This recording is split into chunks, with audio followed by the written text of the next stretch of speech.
to Jamaica.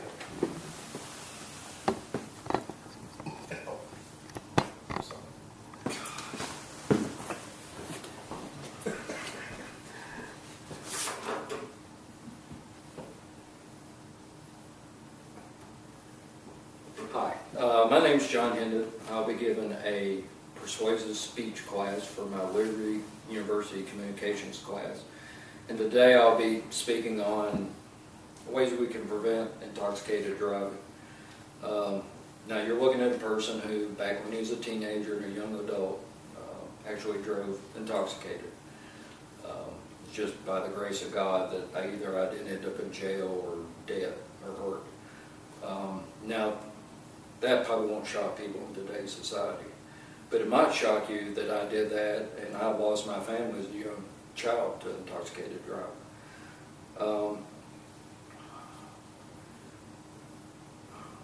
While operating a vehicle intoxicated, it can result in serious injury or death.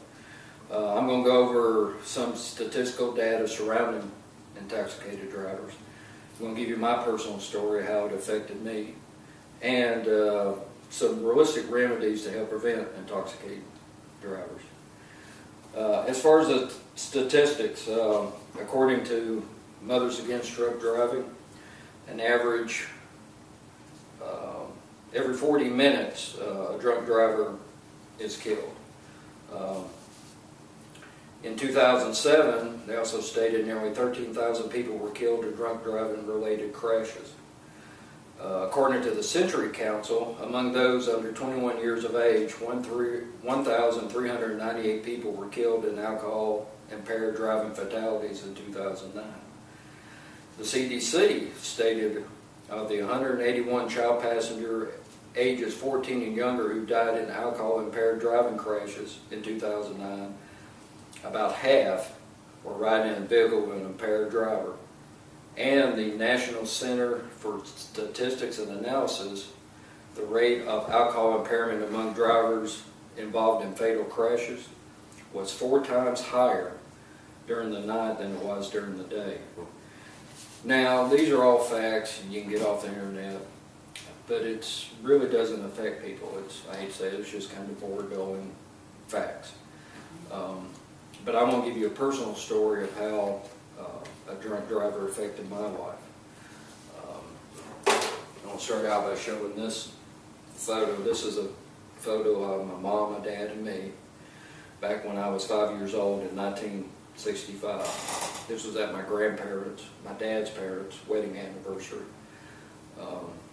2 months after this photo was taken, my mom, my granddaddy, my grandmother were all killed. My dad and I were seriously injured. On April 23rd, 1965, we were coming back from Florida visiting family. We were within 30 miles of home, and a 21-year-old female drunk driver hit us head on. Now this next part I'm going to talk about may get a little graphic, but I feel it's important to get across about drunk driving. When this car hit us head on, the impact was so great that it actually decapitated my mom, my grandmother, took most of my granddaddy's head off. I was severely injured and in the hospital for weeks. My dad had half his face took off, his leg was shattered. He spent almost a year in the hospital, and of course psychologically was never the same after that. So statistics are fine, but drunk driving affects people and their families. Now, what are some of the things that we can do to help combat drunk driving? Well, there is education in school, driver education, showing videos on drunk driving. But as I told in the first part, I had seen all that stuff when I went to school. All that happened to my family, and I still went out and drove drunk as a teenager. To me, the two most important things that can help prevent drunk driving is police enforcement. We need more officers who specialize in drunk driving. Unfortunately, these people going to jail is probably one of the best things to maybe help stop them from doing that later. Also, friends. if you see somebody that's about to go out and drive drunk, do whatever it takes to keep them from driving. If you got to sit on them, handcuff them, do whatever it takes. Unfortunately, that's the reality in today's world. Statistics are not going to do anything for you. So, in conclusion, I've showed how intoxicated driving affected my life, and how it can affect other people's lives, and I've given you a few examples on the statistics and some remedies to help stop intoxicated driving. I want to thank you for your time.